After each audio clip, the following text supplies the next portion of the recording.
दोस्तों स्वागत है आपका एक नए क्लास में। जिन बच्चों ने कुछ भी फिजिक्स में नहीं पढ़ा है उनके लिए प्रॉपर दो पेपर्स है, ठीक है। प्री बोर्ड में इस साल के आए हुए दो पेपर हम यहां पे हल कराने वाले हैं। उनमें जो डेरिवेशंस बहुत इंपॉर्टेंट होंगे, बहुत का मतलब मोस्ट वांटेड होंगे, वो भी हम बताते चलेंगे कि उन्हें वो नहीं छोड़ना है, ठीक है। और बाकी एक एक करके हम सॉल्व करेंगे, सारे डेरिवेशन आपको समझाएंगे। तो जो लोग नए हैं, पहली बार देख रहे हैं, टेलीग्राम पे ये पीडीएफ वगैरह सब कुछ पढ़ जाएंगी। बी डिकेडेंट 12 टेलीग्राम पे जाके आपको सर्च कर लेना सर, ठीक है। तो दो पेपर नॉन स्टॉप अभी हम सॉल्व कराने वाले हैं। बच्चे कह रहे थे एक मैराथन ले आइए, तो आप समझ लीजिए लगभग 1-1.5 घंटे जो भी ये वीडियो चलेगी, इसमें बहुत कुछ पॉजिटिव निकल के आएगा। अगर आप तैयारी कर चुके हैं तब भी आप देखें कि इसमें किस तरीके से न्यूमेरिकल्स आ रहे हैं, किस तरीके से डेरिवेशंस आ रहे हैं, कौन सी चीजें इंपॉर्टेंट हो सकती हैं, वो सब कुछ। और जिन्होंने कुछ नहीं पढ़ा है वो सिर्फ ये क्लास देखें और थोड़ी सी प्रैक्टिस करने की कोशिश करें सर, ठीक है। और एक बार हम फिर कह रहे हैं, अगर आता है तो ठीक है, और नहीं भी आता है तो डरना नहीं है दोस्त। बच्चे कमेंट करें सर जी कैसे पास होंगे, लिख के आओगे पास हो जाओगे, चाहे बना के ही क्यों ना लिख के आओ, ठीक है भाई। चलो सर, सबसे पहले है पहले का विकल्प में दे रखा है, लेकिन हमने प्रॉपर सॉल्व कर रखा है कि Q बराबर कितना। Q मतलब होता है आवेश। कल हमने न्यूमेरिकल वाली वीडियो बनाई थी, देखिए भाई Q मतलब क्या होता है, आवेश। आवेश आपको दे रखा है 8 कूलम। N मतलब होता है इलेक्ट्रॉनों की संख्या। N मतलब क्या होता है, इलेक्ट्रॉनों की संख्या। और आपसे क्या पूछ रहा है, इलेक्ट्रॉनों की संख्या पूछ रहा है। आप फार्मूला लगाओगे Q बराबर N इंटू ई। Q बराबर N इंटू ई। जब भी ऐसा सवाल आएगा, Q मतलब आवेश आपको दे रखा है, इलेक्ट्रॉनों की संख्या पूछेगा, और E होता है इलेक्ट्रॉन पे आवेश। इसका मान आपको पता होना चाहिए, 1.6 गुणे 10 की घात -19 कूलम होता है, ठीक है भाई। तो अगर नहीं भी पता है तब भी आप ये रख लोगे, हल करोगे और आंसर निकल के आ जाएगा, ठीक है भाई। तो इस तरीके से ये सवाल लगता है, जब भी कभी इलेक्ट्रॉनों की संख्या पूछे या आवेश पूछे तो Q बराबर N ही हम लोग लगाते हैं। पेपर भी हमने इससे पहले पीडीएफ में लगा दिया है ताकि आप सवाल भी पढ़ सकते हो, ठीक है। विद्युत द्विध्रुव को 180 डिग्री सेंटीग्रेड, 180 डिग्री सेंटीग्रेड ने 180 डिग्री घुमाने में किया गया कार्य कितना होता है, तो 2PE होता है। जब भी कभी विद्युत द्विध्रुव को घुमाते हैं तो किया गया कार्य कितना होता है, 2PE, ठीक है भाई। वृत्ताकार कुंडली के केंद्र पर चुंबकीय क्षेत्र कितना होता है, μ0I/2R, μ0I/2R, ठीक है। उसके बाद एक सवाल है, अपवर्तन कोण का मान आपतन कोण का आधा है। हर आदमी सुने, अपवर्तन कोण को लिखते हैं R से। अपवर्तन कोण को काहे लिखते हैं, R से। कर अपवर्तन कोण का मान आपतन कोण को लिखते हैं I से, का आधा है, ठीक है भाई।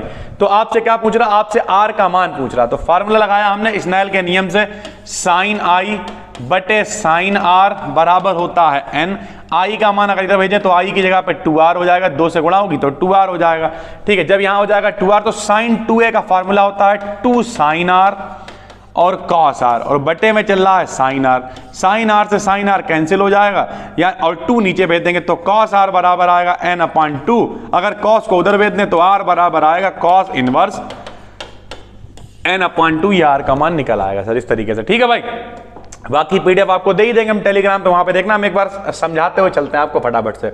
ये वाला बहुत इंपॉर्टेंट है कि फोटोन का जो गतिज द्रव्यमान है वो कितना होता है। तो फोटोन का गतिज द्रव्यमान होता है hν/c²। हम आपको ये भी बताते चलते हैं कि कौन कौन सा ब्रह्मास्त्र, जैसे ये वाला क्वेश्चन आपको जरूर पढ़ना है, Q बराबर Ne। ये कभी कभी 1 नंबर में और कभी कभी विकल्प में आता है भाई, ठीक है। उसके बाद ये वाला वृत्ताकार कुंडली के केंद्र पर चुंबकीय क्षेत्र, ये तो प्रूव करने को भी आता है, फिलहाल तो डायरेक्ट भी याद होना चाहिए, μ0I/2R होता है, ठीक है।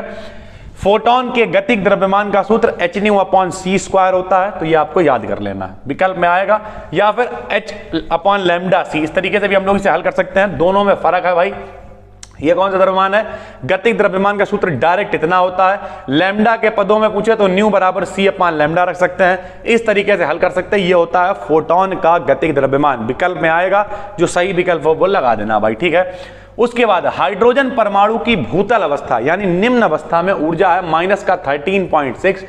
n बराबर 3 में ऊर्जा आपसे पूछ रहा है, n बराबर 3 में पूछे, n बराबर 2 में पूछे, n बराबर 4 में पूछे, डायरेक्ट एक फार्मूला लगाना आप, E बराबर -13.6/n²। n का मान 3 है तो 3 रख दिया, हल करोगे E का मान इतना आ गया। अगर 2 में पूछा होता तो n का मान 2 रख देते, 2 का स्क्वायर 4 आ जाता है, इस तरीके से हल कर लेंगे।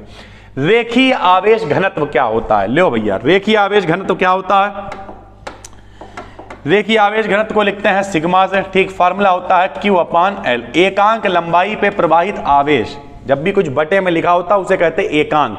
एकांक लंबाई पर प्रवाहित आवेश की मात्रा को क्या कहते हैं हम लोग? रेखीय आवेश कहते हैं, रेखीय आवेश घनत्व कहते हैं सर, ठीक है।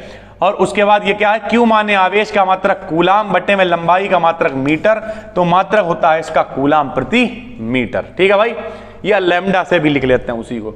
उसके बाद ताप बढ़ाने पर अर्धचालक की प्रतिरोधकता पर क्या प्रभाव पड़ता है, इसे पूछेगा, तो लिख देंगे ताप बढ़ाने पर अर्धचालकों की प्रतिरोधकता घट जाती है, जबकि ताप घटाने पर अर्धचालकों की प्रतिरोधकता बढ़ जाती है, ठीक है भाई।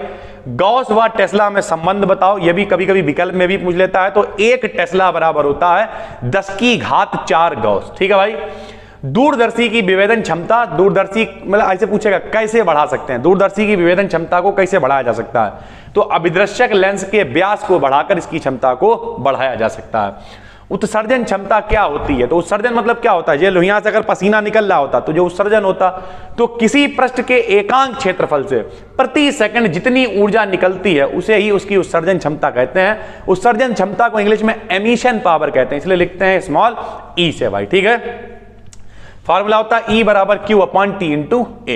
नाभिकीय रिएक्टर के उपयोग बताओ, तो नाभिकीय रिएक्टर का मुख्य उपयोग तो यही होता है, जैसे परमाणु भट्टी, नाभिकीय रिएक्टर बिजली वगैरह बनाने में, प्लूटोनियम के उत्पादन में, ऊर्जा कह लो, बत्ती कह लो, बात है कि रेडियो आइसोटोप मतलब समस्थानिकों के उत्पादन में होता है, ठीक है। उसके बाद एक इस तरीके का सवाल आएगा पेपर में, ये भी ठीक है, रिपीट हो के आता रहता है, जरा देखिए। मान लिया आपसे कह देगा कि R1 का मान 50 है और किसी तार को दुगनी लंबाई तक खींचा जाता है, तो मान लेते हैं इन सवालों में कि पहले लंबाई L थी, दुगनी लंबाई तक यानी 12 तक खींचा गया, तो नया वाला प्रतिरोध आपसे पूछेगा। इसमें होता क्या है, देखो भाई, मान लिया लोग कहते हैं नहीं अभी तुम्हारी लंबाई जो है वो ज्यादा इसलिए लग रही है क्योंकि मोटे नहीं हो तुम, जब मोटे हो गए तो लंबाई कम लगने लगेगी, तो आयतन उतना ही रहता है, लंबाई बढ़ेगी तो चौड़ाई कम हो जाएगी, चौड़ाई बढ़ेगी तो लंबाई कम हो जाएगी, तो ओवरऑल आयतन कभी नहीं बदलता है। तो लंबाई गुणे चौड़ाई को A लिख लेते हैं, ऊंचाई को L लिख लेते हैं। A1 L1 को हमेशा A2 L2 के बराबर, क्योंकि आयतन नहीं बदलेगी, ये आयतन है, ठीक है भाई। अब पहले का आयतन कितना पता नहीं, A1, L1 का मान L रख लेते हैं, A2 पता नहीं, L2 का मान 12 रख लेते हैं, L से L कैंसिल कर देते हैं, तो A1 बराबर भैया 2A2 आ जाता है, ठीक है। और उसके बाद फार्मूला लगाते हैं R1 A1 बटे L1, विशिष्ट प्रतिरोध का फार्मूला बराबर R2 A2 बटे L2, सारे मान यहां रख देते हैं। R1 का मान पता है, A1 का हमने यहां से निकाल लिया, L1 का मान पता है, R2 तो चाहिए, ये सारे मान हम लोग यहां रख देते हैं और निकल के आ जाता है मान जो भी निकालना होता है। सरल भाषा में केवल एक फार्मूला आपको पता होना चाहिए, A1 L1 बराबर A2 L2, आयतन बराबर है, और R1 RA अपॉन L, रो बराबर RA अपॉन L होता, तो R1 A1 बटे L1 बराबर R2 A2 बटे L2, ठीक है भाई। उसके बाद इस तरीके का प्रत्यावर्ती धारा वाला सवाल जो है, इसमें क्या करना होता है, आपको एक समीकरण दे देगा। समीकरण कैसा है, B बराबर, ये पूरा समीकरण दे रखा है, अब क्या करेंगे इसकी तुलना कर देते हैं इसी के समीकरण, तो B बराबर B0 sine omega t plus five से, जो जिसके ऊपर लिखा है वो साइन के ऊपर साइन, तो B0 के ऊपर कितना हो गया 100√2, तो B0 का मान हो गया कितना 100√2, ठीक है भाई। फाई का मान कितना हो गया बताओ, फाई का मान हो जाएगा, फाई तो है ही नहीं यहाँ पे, ओमेगा का मान हो जाएगा कितना 100 पाई, ये देखो ओमेगा का मान हो जाएगा कितना 100 पाई। बस अब क्या करना, BRMS आपसे पूछ रहा, फार्मूला होता है BRMS बराबर B0 अपॉन √2, मान रख दिया, √2 से √2 कैंसिल, BRMS का मान निकल के आ गया। BRMS क्या होता है, रूट मीन स्क्वायर वोल्टेज, यानी वर्ग माध्य मूल वोल्टेज, ठीक है भाई। ये क्विक रिवीजन हो रहा है आपका चलते चलते, क्योंकि आपने पढ़ाई तो कर ही ली होगी बहुत सारी, और अगर नहीं भी की है तो ये PDF अभी हम टेलीग्राम पे डाल रहे हैं, इन्हें आप देखें बैठ के, जो चीजें इंपॉर्टेंट है, किस तरीके से पेपर आता है, बाकी प्लेलिस्ट वगैरह सब कुछ शेयर की हुई है टेलीग्राम पे हमने, पुरानी वीडियोस अभी हमने कल जो पब्लिक की है चैनल पे जाके उन्हें देखें, थोड़ा सा पढ़ लो भाई, ठीक है। हमारा मानना हमेशा यही कि पढ़ लो, फायदे में रहोगे। प्रकाश के व्यतिकरण की शर्तें पूछ ली जाती हैं। देखो जब भी कभी दो आदमी मिलते हैं, आपने सुना होगा यार जब से उनकी शादी हुई तब से उन्होंने जलवा काट दिया, उनकी बीवी बड़ी सपोर्टिव है, और कुछ लोग ऐसे होते हैं उनकी बीवी ने नाश कर दिया उनका। तो जब भी दो तरंगें आपस में मिलती हैं तो वो या तो एक दूसरे का विनाश कर देती हैं या फिर एक दूसरे को बहुत आगे ले जाती हैं। इस दो तरीके के, एक जब विनाश कर देती हैं तो इसे कहते हैं विनाशी व्यतिकरण, और जब वो आगे ले जाती हैं, ऊर्जा बढ़ जाती है, तब उसे कहते हैं संपोषी व्यतिकरण, ठीक है सर। लिखा हुआ संपोषी व्यतिकरण और विनाशी व्यतिकरण कहते हैं भाई, ठीक है। प्राचीर विभव क्या होता है, तो एक पीएन संधि डायोड होता है, ठीक है। पीएन संधि डायोड क्या होता है हम आपको पढ़ा चुके हैं पीछे, अगर आपने प्लेलिस्ट देख डाली होगी तो पता ही होगा। जे भैया P होता है, जे N होता है, जो भी Pn संधि है, जब इसके चारों ओर जहां पे जो जुड़ा है जो संधि है, तो इसके चारों ओर का वो क्षेत्र होता है जिसमें कोई भी ना इलेक्ट्रॉन होता है ना कोटर, कोई वाहक नहीं होता है, तो वहां पे जो वोल्टेज प्रोड्यूस होता है उसे कहते हैं प्राचीर विभव और इस परत को कहते हैं अवक्षय परत। ठीक है भाई। उसके बाद देखिए भाई, E का मान आपको दे रखा है, S का मान आपको दे रखा है, फाई का मान आपसे पूछ रहा है, फार्मूला लगाएंगे फाई बराबर E डॉट S। E का मान रख दिया, S का मान रख दिया। इसमें होता क्या है, I वाले की I से गुणा करते हैं, J वाले की J से गुणा करते हैं और K वाले की K से गुणा करते हैं। तो सरल भाषा में कहें, यहाँ पे देखो भैया J है और J है, तो 10 चौक 40 आंसर हो जाएगा, बाकी सब छोड़ देंगे। ठीक, इस तरीके के सवाल पेपर में आ जाते हैं, पढ़ के जाना आपको। ये वाला डेरिवेशन बहुत इंपॉर्टेंट है। ठीक, ये सवाल भी इंपॉर्टेंट है, इसे छोड़ना नहीं है। ये वाला डेरिवेशन बहुत इंपॉर्टेंट है, प्रूवमेंट पूछा जाता है। U बराबर हाफ एप्सिलॉन 0 E स्क्वायर कैसे प्रूव करोगे? सबसे पहले भैया होता है धारिता का फार्मूला, क्या होता है, C बराबर A एप्सिलॉन 0 अपॉन D। ठीक, ये है धारिता, C मतलब धारिता होती है। ऊर्जा होती है U बराबर हाफ CV स्क्वायर। C का ये वाला मान हम लोग यहां रख देते हैं, तो अपने पास U का मान आ जाता है। अब हमें चाहिए ऊर्जा घनत्व। ऊर्जा घनत्व U बराबर होता है U upon A into D। ठीक है, U का मान हम लोग यहां से निकाल चुके हैं, यहां रख देंगे। A का मान ऐसे, D का मान ऐसे ही रख के हल किएंगे, जो कटना होगा कट जाएगा और फार्मूला प्रूव हो के आएगा U बराबर हाफ एप्सिलॉन 0 E स्क्वायर। ठीक है भाई। उसके बाद देखिए हीलियम का नाभिक, R का मान इतना है, T का मान इतना कर, वृत्त के केंद्र पर। अभी देखो हम लोगों ने ऊपर विकल्प लिखा हुआ था, विकल्प में लिखा था कि वृत्त के केंद्र पर चुंबकीय क्षेत्र, वही फार्मूला है। वृत्त के केंद्र पर चुंबकीय क्षेत्र का फार्मूला B बराबर म्यू 0 I अपान 2R होता है और I बराबर होता है Q अपान T। आवेश प्रवाह की दर को धारा कहते हैं। सारे मान इनने दे रखे हैं, मान रख दिया और आंसर निकल आया। मात्रक आप जरूर लिखें, ये बात बिल्कुल कसम खा लें, कोई भी सवाल लगाने के बाद उसका मात्रक जरूर लिखें। अगर बाई चांस मात्रक होता ही नहीं, जैसे इलेक्ट्रॉनों की संख्या है तो संख्या का कोई मात्रक तो होता नहीं है, तो कोई बात नहीं, लेकिन मान लिया चुंबकीय क्षेत्र का मात्रक नहीं याद आ रहा है, तो मात्रक नहीं आ रहा तो ऐसे मात्रक लिख दो, लेकिन लिखो जरूर। ठीक है भाई, खाली नहीं छोड़ना है। ठीक भाई। अन्योन प्रेरण गुणांक बहुत इंपॉर्टेंट है। एक होता है स्व प्रेरण, एक होता है अन्योन प्रेरण। बार बार हर पेपर में आपको दिखेगा। स्व प्रेरण जब एक ही कुंडली होती तो स्व, और जब दो कुंडलियां होती तो उसे कहते हैं अन्योन प्रेरण। सरल भाषा में खरबूजे को देखकर खरबूजा रंग बदलता है, इसे कहते हैं अन्योन प्रेरण। जब दो कुंडलियों को पास पास रखा जाता है, एक में धारा के मान में परिवर्तन करा जाता है तो दूसरी कुंडली में अपने आप एक विद्युत वाहक बल उत्पन्न हो जाता है। इस घटना को अन्योन प्रेरण कहते हैं। अन्योन प्रेरण गुणांक का जो मात्रक होता है वो हेनरी होता है। इस तरीके से लिखते हैं कि दूसरी वाली कुंडली के फेरे यानी N2, दूसरी वाली कुंडली का फ्लक्स यानी φ2, पहले वाले की धारा में परिवर्तन करने पे आ रहा है यानी उस पर निर्भर करता है। समानुपाती हटाते हैं, M लगाते हैं। अन्योन प्रेरण को इंग्लिश में कहते हैं म्यूचुअल कंडक्टेंस, इसलिए M से लिखते हैं। M बराबर N2 φ2 बटे I2 होता है। इस पर सवाल भी कभी कभी आ जाता है, आपको पता होना चाहिए। मात्रक इसका होता है हेनरी। ठीक है भाई। एक ये सवाल आया हुआ है जो कि बहुत आसान है, बिल्कुल भी टेंशन नहीं लेनी है। जब भी कभी इस तरीके का इंतजाम दिखाई दे और बीच में हो तो ये होता है बीट स्टोन सेतु। क्या होता है? बीट स्टोन सेतु। ठीक, इससे कोई मतलब नहीं होता। बीट स्टोन सेतु में बीच वाला नहीं देखते हैं। ठीक, ये पूरे एक लाइन में है तो ये और ये श्रेणी क्रम में मिलके एक बन जाएंगे, ये और ये श्रेणी क्रम में मिलके एक बन जाएंगे, ये ऊपर ये नीचे, तो ये दोनों समांतर क्रम में होंगे। जब ये दोनों एक मिल जाएंगे फिर ये और ये श्रेणी क्रम में होंगे। प्रॉपर यहाँ पे लिखा हुआ सवाल 2,4 श्रेणी, 3,6 श्रेणी, फिर 6,9 समांतर, और जो बने वो उसके 5 के साथ में श्रेणी में आ जाएगा और आंसर आ जाएगा। ये देखिए सर, इस तरीके से यहाँ पे बच्चे ने दिखा भी दिया। ऊपर वाला 4 और 2 6 है, नीचे वाला 6 3 9, इस तरीके का हो जाएगा। जब ये मिलके एक बन जाएंगे तो ये पूरा एक और संग में 5 चल रहा है, ये दोनों कौन से श्रेणी क्रम में आ जाएंगे। ये देखो यही लगाया होगा ये। ठीक है भाई। उसके बाद आ जाएगा एक सवाल। ठीक, इसमें क्या कह रहा है, वस्तु जो है U का मान 100 सेंटीमीटर दूरी पे, ये याद रखना भाई। ऊपर सवाल में आप सवाल भी पढ़ लेना इसका। ठीक है, U क्या है? वस्तु की दूरी है। N क्या है? अपवर्तनांक है। R क्या है? वक्रता त्रिज्या है। और B है प्रतिबिंब की दूरी। ठीक है, इस तरीके का पूरा सिनेरियो है। इधर की दूरियां हमेशा माइनस लेते हैं, उधर की दूरियां हमेशा प्लस लेते हैं।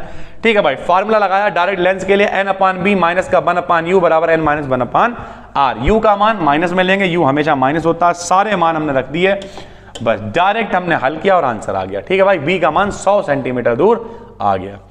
उसके बाद प्रकाश के व्यतिकरण और विवर्तन में क्या अंतर होता है? तो व्यतिकरण और विवर्तन थोड़ा सा अंतर हमने आपको बताया। व्यतिकरण में 2 तरंगें आती हैं, आपस में मिल जाती हैं। विवर्तन में ऐसा नहीं होता। विवर्तन में क्या होता है, विवर्तन होता है किसी नुकीले किनारे पे पड़ेगी तरंग और वहां से मुड़ जाएगी सर, ठीक है।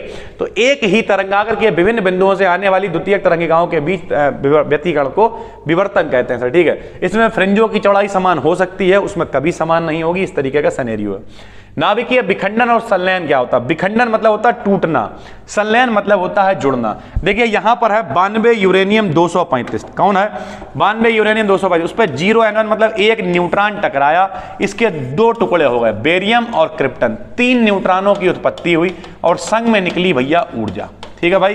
तो इस तरीके का पूरा सिनेरियो चलता है। जब एक बड़ा और भारी नाभिक दो छोटे छोटे, दो या दो से अधिक छोटे नाभिकों में टूट जाता है, विखंडन कहते हैं। और जब छोटे छोटे नाभिक 1H1 1H3 मिला, बन गया 2He4, बड़ा नाभिक बनाता है, तो हम लोग उसे कहते हैं संलयन, ठीक है भाई।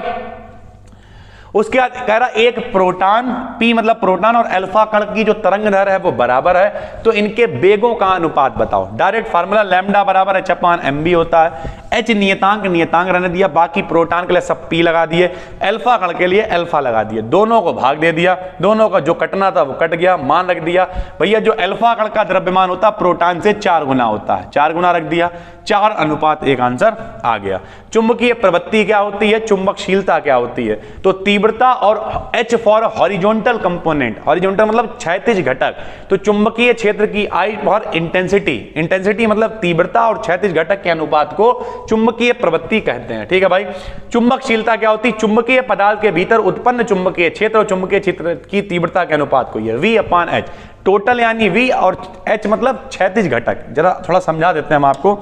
देखो चुंबकीय क्षेत्र को लिखते हैं B से, क्या लिखते हैं B से, इसके दो घटक होते हैं, एक क्षैतिज घटक हॉरिजॉन्टल कंपोनेंट, एक ऊर्ध्वाधर घटक वर्टिकल कंपोनेंट, ठीक है भाई। तो टोटल वाला ये क्या है, चुंबकीय क्षेत्र है, और ये इसके घटक हैं, दो हिस्से हैं सरल भाषा में। तो टोटल चुंबकीय क्षेत्र और उसके क्षैतिज घटक के अनुपात को हम लोग कहते हैं चुंबकशीलता, ठीक है भाई। उसके बाद एक सवाल इस तरीके का जो आ जाता है, ठीक है, एक LR परिपथ दे रखा है, आपको मान दे रखा R का मान इतना है, L का मान इतना, समीकरण की बिल्कुल वैसे ही तुलना कर लेंगे। B बराबर B0 sin ओमेगा t से, B0 का मान 10 आ गया, ओमेगा का मान 1000 आ गया। XL बराबर होता है ओमेगा × L, दोनों के मान रख दिए, हल हो गया। प्रतिबाधा पूछ रहा है, प्रतिबाधा को Z से लिखते हैं, फार्मूला होता है √R² + XL², R² रख दिया, XL² रख दिया, हल किया, Z का मान आ गया 100√2, ठीक है भाई। I0 पूछ रहा है सेकंड पार्ट में, I0 क्या होता है, धारा का शिखर मान, फार्मूला होता है IRMS × √2, IRMS बराबर B/Z रख लेंगे, हल करेंगे, I0 का मान आ जाएगा, और कलांतर tan phi से लिखते हैं, XL/R होता है, मान रख दिया, दोनों का कट गया, phi बराबर π/4 आ गया, ठीक भाई। एम्पियर का परिपथीय नियम बहुत इंपॉर्टेंट है। इस नियम के अनुसार किसी बंद परिपथ के चुंबकीय क्षेत्र का रेखीय समाकलन, ये देखो इस तरीके से बना रखा है, ये ऐसे करके ये निशान है समाकलन का, ऐसे कर दिया तो बंद परिपथ का रेखीय समाकलन, ठीक है, किसके, कुल धारा का μ0 गुना होता है, ठीक है भाई। उसके बाद अनंत लंबाई के सीधे, ये बहुत इंपॉर्टेंट है, बार बार पेपर में आ रहा, एक सीधा तार है, ठीक है भाई, फार्मूला वही लगा लिया, B और L के बीच का कोण 0 है, यहां देखिए इसमें जो B है वो भी ऊपर है और DL भी ऊपर, दोनों के बीच का कोण 0 है। जब भी यहां से हटाते तो लगाते, डॉट हटाएंगे तो BDL cos थीटा रख दिया, थीटा का मान 0 रख दिया, B बाहर निकाल लिया। हमने आपको बता रखा है इंटीग्रेशन से D हटा देते हैं तो यहाँ खाली L बचा, μ0 I बचा, L क्या है, लंबाई है, इसे हम लोग त्रिज्या कितनी है R है तो परिधि, अगर मान ले लंबाई L है और उसे घुमा देंगे, गोला बना देंगे तो वो परिधि हो जाएगी, तो लंबाई परिधि के बराबर होगी, तो लंबाई की जगह 2πr रख दिया और सीधे तार के लिए प्रूव हो के आ गया B बराबर μ0/2π I/R, ठीक है भाई। डी ब्रॉगली तरंग दैर्घ्य क्या होती है, इसका व्यंजक बताइए। तो डी ब्रॉगली एक वैज्ञानिक है, उन्होंने दे रखा लैम्डा बराबर h/mv। गतिज ऊर्जा के दो फार्मूले होते हैं, k बराबर ½ mv², k बराबर EB, दोनों को हमने बराबर कर दिया, B का मान निकाला, लैम्डा बराबर होता h/mv, यहां मान रख दिया, तो फाइनली प्रूव हो क्या आएगा, लैम्डा बराबर h/√2EVm, ठीक है। सारे मान रखोगे तो 12.27/√v, इस तरीके से भी ये पूछा जाता है। यंग के द्विस्लिट प्रयोग में केंद्रीय फ्रिंज से NV अदीप्त फ्रिंज का सूत्र, ये बहुत इंपॉर्टेंट है, मोस्ट वांटेड है और बहुत सरल भी है। कुछ नहीं करना होता है, एक पर्दा है जहां छिद्र है S, एक और पर्दा है जहां पे दो छिद्र है, बीच की दूरी D है, एक और पर्दा है जिनके जहां तक की दूरी कैपिटल D है, ठीक है। यहां पे दो त्रिभुज, एक ये कोण थीटा है और एक बीच से बिल्कुल सीधी लाइन खींच दी, ये वाला कोण भी थीटा होगा सर, ठीक है, इस तरीके से। ये वाला कोण भी क्या होगा, थीटा होगा। ठीक भाई, बाकी यहाँ की दूरी जो है वो x है। दो त्रिभुज हम लोग लेंगे, बिल्कुल आसानी से हल हो जाएगा, कोई टेंशन वाली बात नहीं है। ये देखो पूरा हमने यहाँ लिखा हुआ त्रिभुज ले लिया, S1 S2a और PCO। जरा देखिए यहाँ पे S1 S2a और PCO, यानी ये वाला त्रिभुज और ये वाला त्रिभुज हमने ले लिया। एक बात याद रखना, थीटा के सामने वाला लंब होता है, तो यहाँ पे थीटा के सामने वाला OP लंब है, यहाँ थीटा के सामने वाला S2a लंब है। ठीक है भाई, बस अब क्या है, लो फॉर्मूला लगा दिया, OP लंब बटे लंब बराबर PC क्या है, देखो PC क्या है, कर्ण बराबर कर्ण बटे कर्ण, और इस वाले में कर्ण क्या हुआ, सबसे लंबी भुजा S1 S2 है, तो समरूप होते तो उनकी भुजाओं का अनुपात बराबर होता है, तो लंब बटे लंब बराबर कर्ण बटे कर्ण। सारे मान रख दिया, यहां से S2a का मान हमने निकाल लिया। S2a क्या है, S2a एक सरल भाषा में कहें तो ये S2 है, देखो पथांतर है, ये S2, ये वाली किरण यहां से जा रही है, ये इतना पीछे से जा रही है, तो S2a दोनों किरणों जो वहां तक किरणें चल के जा रही हैं उनके बीच का जो फालतू रास्ता है वो S2 यानी पथ में अंतर है। अब लगा दिया केंद्रीय फ्रिंज चौड़ाई से अदीप्त फ्रिंज की दूरी का व्यंजक। अदीप्त के लिए ये भैया इतना होता है n-1/2 लैम्डा पथांतर। अगर ये सही है तो हमारा जो पथांतर हमने निकाला उसके बराबर होना चाहिए। मान रख दिया, x का मान निकाला है, यही अदीप्त फ्रिंजों की दूरी का व्यंजक है। दीप्त के लिए पूछे तो केवल n लैम्डा के बराबर रख देते हैं। ठीक है भाई, सिर्फ अदीप्त पूछा तो अदीप्त के लिए रख दिया। इस तरीके से ये है दूसरा पेपर भौतिक विज्ञान का, इसे भी देखिएगा आप बैठ के सर। ठीक है, बिल्कुल भी टेंशन नहीं लेनी है। बैटरी का टर्मिनल विभवांतर कितना होगा, 4.2 होगा, E बराबर B प्लस IR से। प्रत्यावर्ती धारा को शून्य से अधिकतम मान तक पहुंचने में कितना समय लगेगा, 0.005 यहाँ विकल्प। प्रेरकत्व का मात्रक बहुत पूछा जाता है, LC का मात्रक बताओ। ठीक है, तो सॉरी प्रेरकत्व यानी L का मात्रक तो ओम सेकंड होता है। जल के सापेक्ष कांच का अपवर्तनांक 9/8। निरोधी विभव पर प्रकाश विद्युत धारा का मान 0। गामा फोटोन की न्यूनतम ऊर्जा 1.02। प्रकाश के अपवर्तन का सूत्र क्या होता है, ये हम लोगों ने प्रूफ भी करा हुआ है प्रॉपर, पीछे जो आपने प्लेलिस्ट देखी होगी इतना होता है, आपको पता होना चाहिए, 1 नंबर में आता है। उसके बाद डेल्टा M का मान आपको दे रखा है, E का मान रखा है, डायरेक्ट E बराबर mc² फार्मूला लगाएंगे और आपका मान निकल आएगा। द्वैती प्रकृति क्या होती है, डी ब्रॉगली ने कहा था जो छोटे छोटे कण होते हैं वो कणों के रूप में भी चलते हैं और तरंगों के रूप में भी चलते हैं, इसी को हम लोग कहते हैं द्वैती प्रकृति।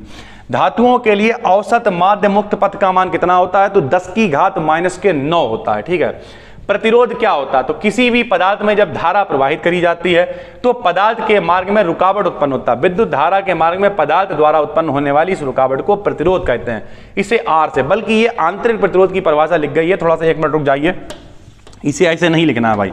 प्रतिरोध क्या होता है ऐसे नहीं लिखेंगे, प्रतिरोध ऐसे लिखेंगे, R बराबर B/I, यानी वोल्टेज और धारा के अनुपात को हम लोग प्रतिरोध कहते हैं। ठीक है, वोल्टेज और धारा के अनुपात को प्रतिरोध कहते हैं, और वो प्रतिरोध जो धारा के मार्ग में रुकावट डालता है उसे आंतरिक प्रतिरोध कहते हैं। तो ये परिभाषा यहाँ पे थोड़ी सी गड़बड़ लिख गई है, ठीक है भाई, इसे आप देख लीजिएगा। उसके बाद चुंबकीय क्षेत्र क्या होता है, कोई भी चुंबक है, चुंबक के चारों तरफ जो क्षेत्र है उसे चुंबकीय क्षेत्र कहते हैं। इसमें कोई कील है, लोहे का टुकड़ा है, आके चिपक जाएगा, वो चुंबकीय क्षेत्र कहलाएगा। ठीक है भाई, उसके बाद कार्यफलन आपको दे रखा है और आपसे पूछ रहा है अनुपात, तो W बराबर hc/λ होता है पहले के लिए, दूसरे के लिए, दोनों को भाग दे दिया, कट पिट गया, आंसर आ गया। फ्रिंज की अधिकतम और न्यूनतम तीव्रता का अनुपात आपको दे रखा है, आपसे आयाम का अनुपात पूछ रखा है। डायरेक्ट आप ये फार्मूला लगाएंगे, A1/A2 बराबर √I max/I1, मान रख देंगे, आंसर आ जाएगा 2/1। यानी हर वैरायटी का सवाल आप पेपर देखें, पूरी PDF में ही पेपर लगा हुआ और उसका सोल्यूशन भी यहीं पे हमने अवेलेबल कर दिया है मेरे भाई। अगर कुछ भी नहीं पढ़ा तो कम से कम इतना तो देख ही लो यार। ठीक है, PDF अभी हम टेलीग्राम पर तुरंत डाल देंगे।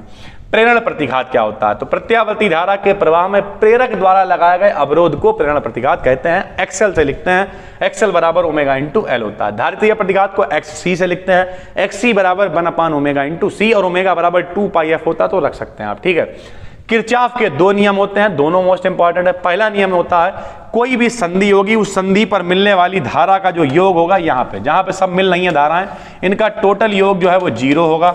जो धाराएं पास आएंगी उन्हें प्लस में लेंगे, जो धाराएं दूर जाएंगी उन्हें माइनस में लेंगे। ठीक है भाई, द्वितीय नियम क्या होता है, द्वितीय नियम होता है E बराबर IR, धारा और प्रतिरोध का जो गुणनफल है वो E फॉर इलेक्ट्रोमोटिव फोर्स, विद्युत वाहक बल के बराबर होता है। ठीक है भाई, लेंस की फोकस दूरी है इतनी, जल का अपवर्तनांक है इतना, कांच का अपवर्तनांक है इतना, तो जल के सापेक्ष कांच का अपवर्तनांक इतना हो जाएगा। देखो भैया तरीका होता है, जल के सापेक्ष, जल मतलब वाटर तो ऊपर, कांच का तो कांच मतलब ग्लास नीचे, और जिसका नीचे होता है उसे ऊपर लिख देते हैं। जी नीचे है तो ऊपर लिख दिया, डब्ल्यू ऊपर है तो नीचे लिख दिया।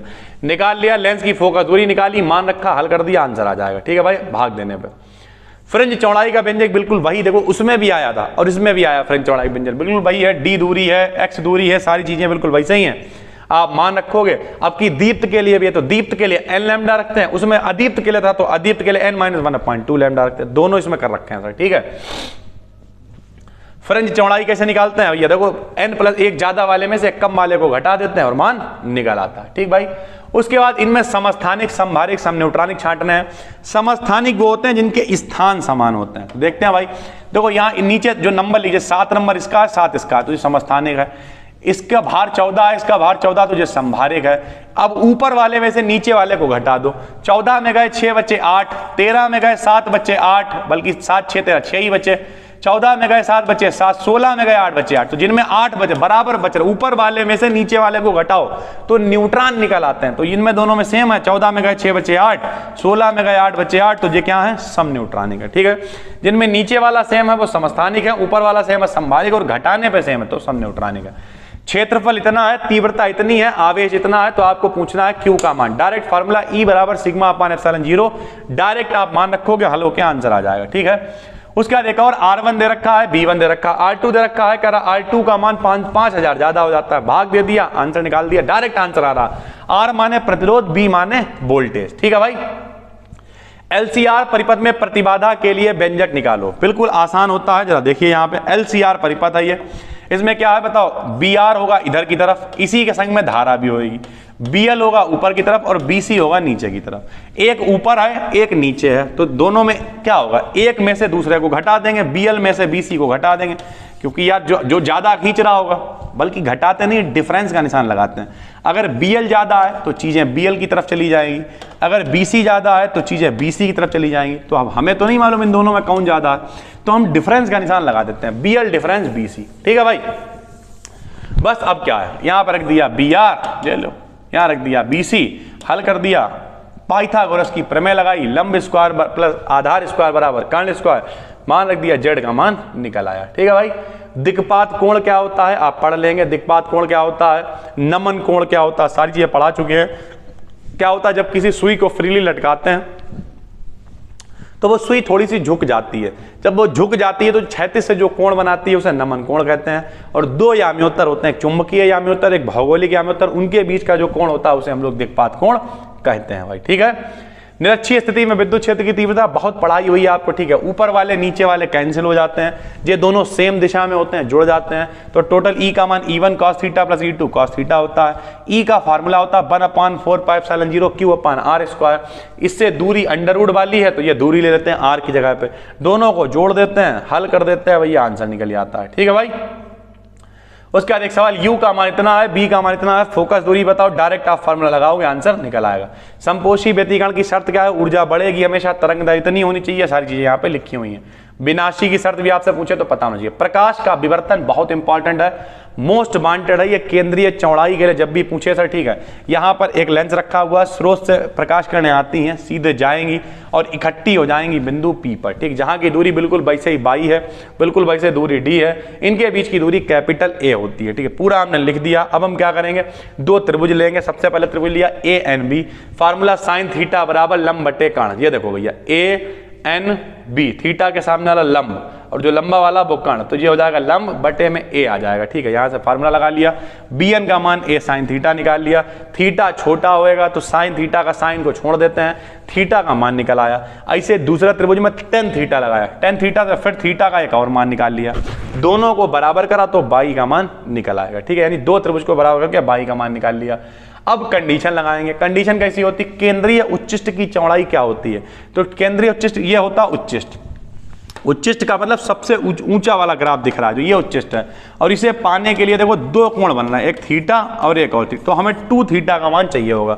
हम ऊपर मान निकाल चुके हैं, थीटा बराबर क्या, डेल्टा एक्स अपान ए बराबर लैम्डा अपान ये देखो ये थीटा का मान है, तो 2 थीटा का मान हो जाएगा 2 लैम्डा अपान ए। ठीक है, ऐसे थीटा का मान बाई अपान डी था तो 2 से गुणा कर दी तो 2 थीटा का मान हो जाएगा 2 बाई अपान डी, दोनों का मान बराबर कर दिया, 2 बाई का मान निकाल लिया हमने। क्यों? क्योंकि केंद्रीय उच्चिष्ट के लिए निकाल रहे थे। प्रकाश विद्युत प्रभाव क्या होता है सबको पता है, कोई धातु है उस पर आप प्रकाश डालोगे उससे अपने आप इलेक्ट्रॉन निकल के बाहर आ जाएंगे, इसे ही हम लोग कहेंगे प्रकाश विद्युत प्रभाव। आइंस्टीन ने इसके लिए समीकरण दिया। आइंस्टीन ने कहा कि जब प्रकाश पड़ेगा तो दो तरीके से इलेक्ट्रॉन को ऊर्जा मिलेगी, एक तो उसे ऊर्जा मिलेगी ताकि वो बाहर निकल के आए, और दूसरा उसे गतिज ऊर्जा मिलेगी, बाहर निकलने के बाद भी चल के जा सके वो सर, ठीक है। तो दो तरीके से ऊर्जा काम आएगी। hν का मान यानी फोटोन की जो ऊर्जा है वो कार्य होएगा प्लस गतिज ऊर्जा होगी, इसका मान रख दिया hν 0। अगर खाली मतलब उसे कार्य तो कर लिया लेकिन बाहर नहीं निकाल पा रहे हो तो गतिज ऊर्जा 0 हो जाएगी। ऐसी कंडीशन में इसे कहते हैं देहली तरंगदैर्घ्य या देहली आवृत्ति। तब W का मान hν 0 रख देते हैं। यह समीकरण होता है ½ mv max स्क्वायर बराबर hν माइनस का ν0, ठीक है। ये वाला डेरिवेशन ब्रह्मास्त्र है। दो समांतर धारावाही चालकों के बीच लगने वाला बल कुछ भी नहीं करते हैं। जब धारा समान दिशा में होगी तो आकर्षित करेंगे, विपरीत दिशा में होगी तो प्रतिकर्षित करेंगे। सबसे पहले हम लोग लगाते हैं सीधे तार के लिए फार्मूला μ0 2πr, फिर लगाया F बराबर बिल साइन थीटा। पहले तार के कारण दूसरे वाले पे एक बल लगेगा, तो पहले तार के कारण दूसरे पे हमने बल लगा दिया, F का मान रख दिया, सारी चीजें एक एक मान ली, साइन थीटा 1 I1 I2 1 सब एक मान लिया, R का तो F का मान इतना आ गया। अगर हम इतना बल लगाएंगे तो I का मान 1 एम्पियर होगा। ये बहुत इंपॉर्टेंट है मेरे भाई, छोड़ना नहीं। गॉस की प्रमेय बहुत इंपॉर्टेंट, इसकी सहायता से उत्पन्न चुंबकीय क्षेत्र की तीव्रता लंबे सीधे तार के लिए पेपर में आई हुई है। अच्छा है डेरिवेशन, ठीक है। इसमें E और DA के बीच का कोण कितना होता है, 0 होता है, और किनारों पे 90 होता है। किनारों वाला नहीं लेंगे क्योंकि cos 90 की वैल्यू 0 होती है। मान रख दिया d phi E, cos theta का मान हटा दिया, d फाई बराबर EDA आ गया। सारे मान रखेंगे, हल करेंगे, E का मान आ जाएगा 1/2πε0 λ/r, ठीक है भाई। तो अगर आपने कुछ भी नहीं पढ़ा है तो इसमें कुछ चीजें हैं जो बहुत इंपॉर्टेंट, जैसे एम्पियर की परिभाषा है, ठीक है, केंद्रीय फ्रिंज चौड़ाई है, इस तरीके की चीजों को आप पढ़ो। बाकी जितना ज्यादा पढ़ सकते हो, पूरी प्लेलिस्ट वगैरह सब कुछ टेलीग्राम पे शेयर किया हुआ है, उन प्लेलिस्ट को ज्यादा से ज्यादा देखो। उसमें हमने बीच बीच में प्लेलिस्ट में बता रखे हैं ये क्वेश्चन इंपॉर्टेंट है, उन इंपॉर्टेंट क्वेश्चंस को पढ़ो। न्यूमेरिकल्स करवा रखे हैं। बाकी इन दोनों पेपर्स में आपको कितना आता है पढ़ो मत, लेकिन देखो इन दोनों पेपर्स में कितना आता है, उन्हें देख लो। जो नहीं आता है उसके लिए हमने सोल्यूशन यहाँ लगा दिया है। बाकी नए हैं तो चैनल को सब्सक्राइब कर लीजिए। फिर मिलते हैं एक नई वीडियो में, और जो भी दिक्कत हो रही नीचे कमेंट करके बताइए। तब तक के लिए धन्यवाद।